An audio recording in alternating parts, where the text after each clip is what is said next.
Yo, what up everyone? Today we're taking a look at the Elden Ring. This is a new player guide, so if you're new to the game or you're looking at maybe getting the game, this can kind of give you an idea of what's going on and try and help you out the best I can. But yeah.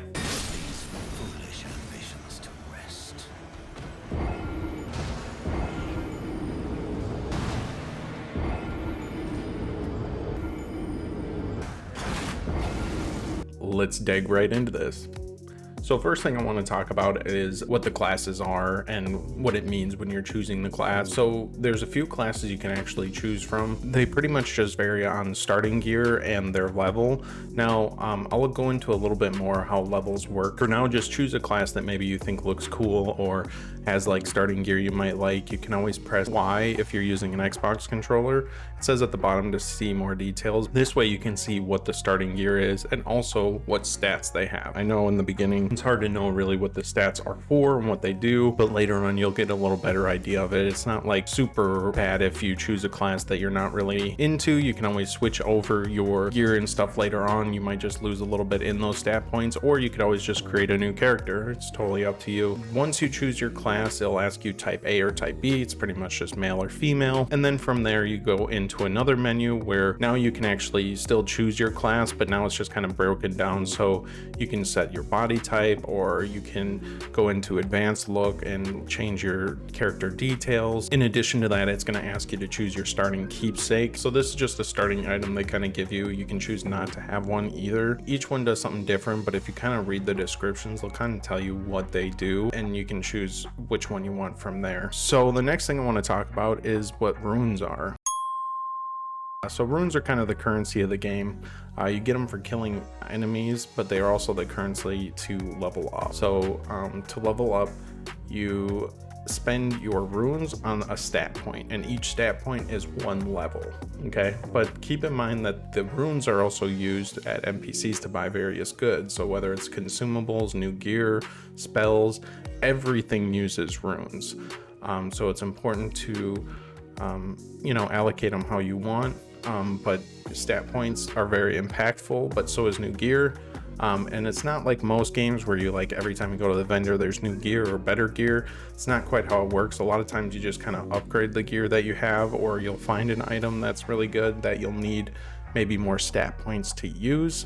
But the downside is that you don't want to lose your runes either when you die. So when you die, you actually drop all the runes you have in the place that you died, and now you have to run back from your last gray site, which I'll talk about later on, but you'll have to run from your last gray site to where you died to retrieve your runes. And if you die on the way there, you lose those runes because now it has a new spot where your runes are. So when you die, all the enemies that you had killed will respawn. So, and again, let's go to this when I talk about gray sites a little bit more, but anytime you die or you rest, all the enemies get respawned. So just keep that in mind. So flasks are the way that you're going to refill your HP or FP bar or mana bar, however you like to prefer to call it, but when you're low in combat. So these can get filled at gray sites by resting. There's also these scarabs, these bugs or beetles that have like a ball that they push around, and you'll see it's either red or blue, and you can kill those, and if you kill those it will refill your flask, but they're not always around, so it's not the best way to refill them. The best way is to just rest, and then you get full charges on everything. Additionally, some groups of enemies, once you kill the last member of the group, it will refill a charge or two of your flask. Depends kind of on how big the group is. So gray sites. Gray sites are kind of like checkpoints. You'll see them. They're like a little golden diamond on the ground that floats. A little gold dust goes to them. So you can travel between them by going to the map once you arrive at a gray site, and select a gray site on the map from there, and press A if you're using an Xbox controller to travel there. This kind of helps you get around the map a lot faster, obviously, than just running around, and plus you don't risk dying. But there are also like a respawn point. So once you find a gray site, that's the place that you'll respawn once you die. Keep that in mind if you're going up to a harder enemy or something like that, you know, it might be worth looking for those gray sites to try and capture them before, you know, moving on to a boss fight or something like that. In addition, as a checkpoint, they're also your home base. So meaning you rest there to refill your flask. You can also move items to your stash or out of your stash. You can allocate flask charges or upgrade your flasks. And you change your Ashes of War, which is just kind of another ability on top of your weapon that kind of lets you spend FP to do a little more powerful of attack. And sometimes when you rest there, you'll also have a visitor that will kind of guide you in different ways. But it is important to look for these gray sites, find them, save there, rest there, do all that kind of stuff. Just keep in mind when you rest that your enemies in the area or wherever you killed to get to there are going to respawn. So just keep that in mind. Okay, so for the progression of the game, it's kind of different than most games. So there's no like one path or quest that's going to tell you go here, go there. In Elden Ring, it has a like golden dust that shoots off from the gray site that kind of gives you a direction to head into.